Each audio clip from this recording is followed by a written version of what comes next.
ঠাকুর ঘরে কে রে? আমি কলা খাই না। হাইরে ওয়াহাবি কাঠমোল্লা, কাজটি কি করলি? মাত্র 11 বছর বয়সের ছোট মেয়েটিকে সর্বনাশ করে দিলি। সে এখন 7 মাসের অন্তঃসত্ত্বা।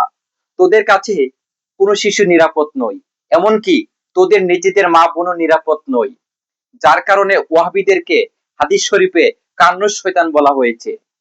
মূলত ওয়াহাবিরা হচ্ছে মুয়াবিয়া কাফের এজিদের অনুসারী। এই ওয়াহাবি কাঠমোল্লাদের শরীরে মুয়াবিয়া কাফের এজিদের রক্ত প্রবহমান।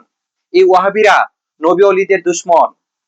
সম্প্রতি আমরা দেখেছি সারা বাংলাদেশে অসংখ্য মাদার শরীফ ভেঙে দেওয়া হয়েছে। কে ভেঙেছে? এই ওয়াহাবিরই তো মাদার শরীফ ভেঙেছে। দেখেন, রিসেন্টলি এই 1 বছরের মধ্যে এই কওমি ওয়াহাবি আকড়ায় হাজার হাজার শিশু বলাৎকারের শিকার হয়েছে, হাজার হাজার মা বোনেরা দর্শনের শিকার হয়েছে। আমরা যদি সত্যি জীবনকে ভালোবাসি, রাষ্ট্রকে ভালোবাসি, ধর্মকে ভালোবাসি, নিজের সন্তানকে ভালোবাসি, তাহলে অবশ্যই আমাদেরকে সচেতন থাকতে হবে যেন আমাদের কোনো শিশু, কোনো সন্তান এই বলাৎকারের আকড়ায়, এই কওমি ওয়াহাবি আকড়ায় ভর্তি না হই। আমরা সচেতন হতে হবে। আমরা দেখেছি এক বেটে কাঠমোল্লা, ওয়াহাবি মোল্লা, সে দ্বিতীয় বিয়ে করে ফেসবুকে সে আনন্দ উৎসব করছে, সে সবাইকে ইন্সপাইরেশন দিচ্ছে। দেখেন কতটুকু জঘন্য, তাও আবার ইসলামের নামে। ইসলাম শান্তি, ইসলাম নিরাপত্তা, সব মানুষের অধিকার স্বাধীনতা যার কাছে সুরক্ষিত হবে সেই তো ইমানদার।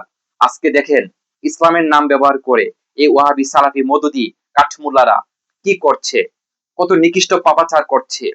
এমত অবস্থায় যদি আমরা আমাদের আদরের সন্তানকে ভালোবাসি, ধর্মকে ভালোবাসি, রাষ্ট্রকে ভালোবাসি, তাহলে অবশ্যই জীবন রক্ষার জন্য, ধর্মকে রক্ষার জন্য এই ওয়াহাবি সালাফি মদদি খারিজি মুয়াবিয়া কাফের এজিদের অনুসারী এই বলাৎকারের গোষ্ঠী থেকে আমাদের সবাইকে সচেতন থাকতে হবে।